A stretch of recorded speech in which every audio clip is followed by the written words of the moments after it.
Welcome to the deep dive.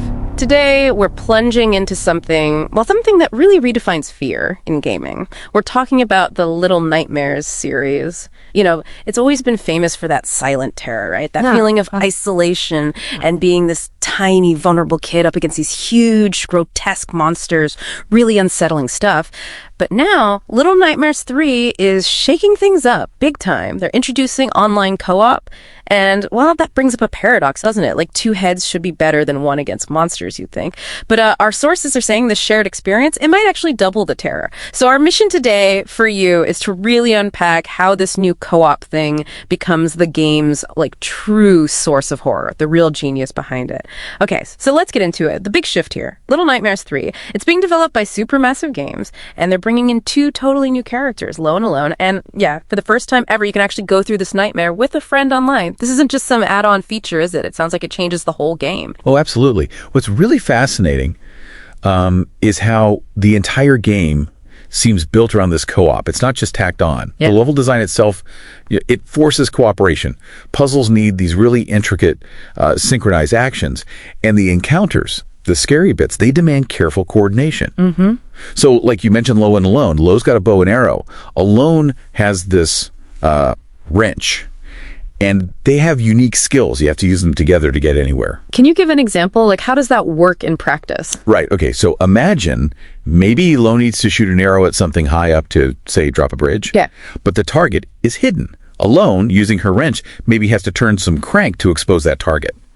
Only for a second or two. Yeah. And all this while some, massive creature is patrolling nearby. Wow. It becomes this kind of terrifying dance. This constant need to work together perfectly just reshapes everything. Okay, yeah, that makes sense. But here's what's really grabbing me.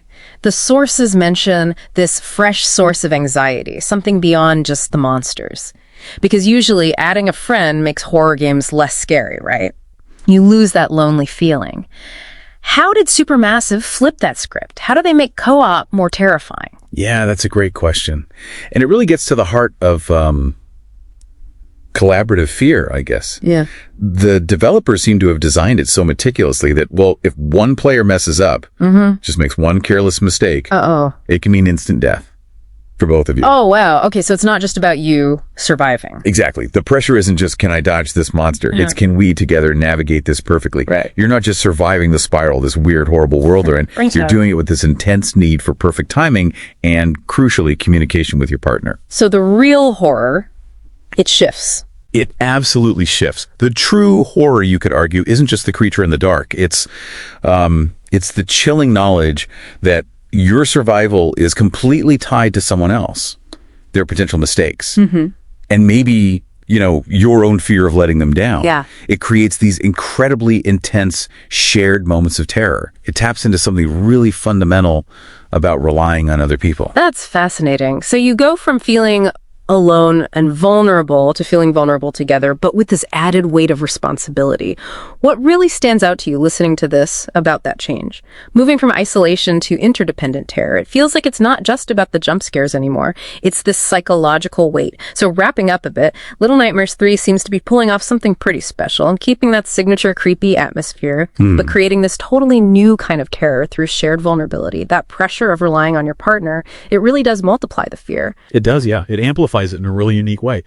And, it makes you think beyond the game, too. Just consider this for a moment. How might these dynamics play out elsewhere?